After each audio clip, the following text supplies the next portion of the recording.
All right, let's dive in. Today, we're going to explore a really simple but honestly profound shift in how you see yourself. It's an idea that can help you find calm even when your inner world feels totally chaotic. And it all boils down to one powerful idea. You know that feeling, right? When a wave of anxiety just crashes over you or stress starts pulling you under.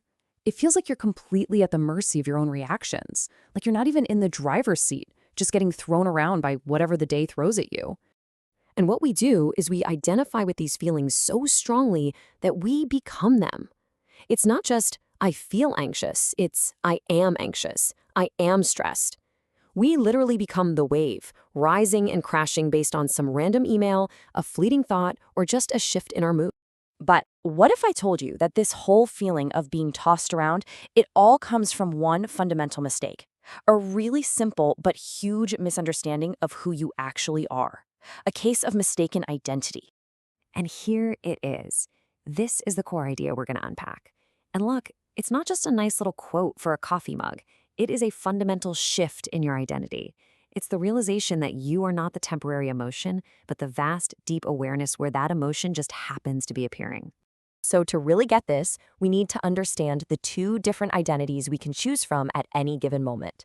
The identity of the wave and the identity of the ocean. So think of it like this. On one side, you've got the world of the wave. This is the stuff of everyday life, your job, your changing moods, your health, your problems. It's all the temporary stuff, the temporary you. But then on the other side, there's the world of the ocean. This is pure awareness. It's the part of you that just observes everything happening. It's stable, it's unchanging, and that's the real you. Okay, so this is the absolute key. Our suffering isn't actually caused by the waves themselves, the problems and emotions. No, it's caused by forgetfulness. It comes from forgetting that we're this vast, deep ocean and mistakenly believing we're nothing more than one single, fragile little wave. So if it's that simple, why is it so darn easy to forget we're the ocean? Well, it's because there's this internal battle going on between three different parts of our mind. And understanding these inner minds is the secret to breaking that cycle of forgetfulness. First up, let's meet the main culprit, the default mind. Think of this as your inner autopilot. It's super reactive, it's impulsive, and it's totally wired for comfort and avoiding pain. This is the part of you that just instantly gets angry, worries about what might happen next week, and basically just runs on old, outdated habits. And yep, it's the source of most of our anxiety. Then you've got the baseline mind.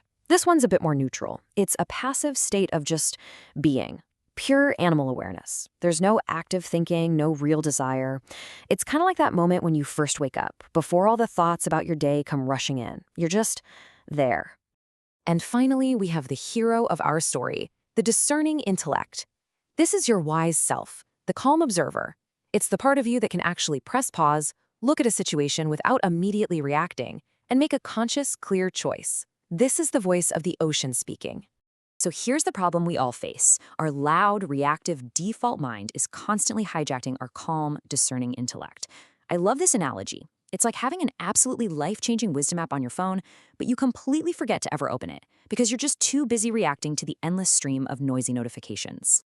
And this internal battle, this fight between our minds, it plays out every single moment of every single day, and it always presents us with two very different choices. In any situation, you're at a fork in the road. These paths have been called Priyas and Shreyas in ancient texts. The comfortable choice, Priyas, that's driven by your default mind. It's the easy, impulsive path. Lash out at that email, eat the whole pint of ice cream. It seeks immediate pleasure, but it almost always leads to long-term stress. Then you have the better choice, Shreyas. This one is guided by your discerning intellect. It takes a little effort up front, but it leads to long-term stability and real inner peace. Okay, so that's the theory, but how do we actually strengthen that discerning intellect and start making the better choice more often? Let's get practical and look at a few tools for your toolkit. Here's a super simple but incredibly powerful technique you can use the moment you feel a wave coming. It's a 3-step process. First, just recognize the feeling without judging it. Okay, a thought of anxiety is here. Step 2, reframe your relationship to it. This is a wave. It's just rising and falling. It isn't me. And third, return. Use your breath to come back to your center, to connect back to that deep, stable feeling of the ocean inside you. And this brings us to a really crucial point. Your mind isn't broken. You are not flawed. You're just running an outdated operating system, one that's dominated by that default mind. Finding real peace isn't about fixing yourself. It's about remembering the powerful identity you already have. It's a discovery, not an upgrade. And to really bring this whole metaphor home, there's this powerful real-life story that just perfectly illustrates this shift from thinking you're the wave to knowing you're the ocean. The spiritual teacher Girish Jha tells this story about being caught in a high tide with his young son. A huge wave pulled him deep into the ocean. And his first thought, from that default mind, was pure panic. This is it. I'm drowning. But then his discerning intellect kicked in with a brand new question.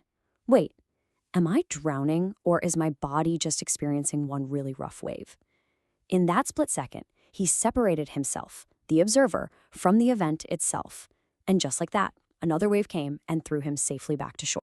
That story, wow, it just brilliantly captures the whole goal, doesn't it?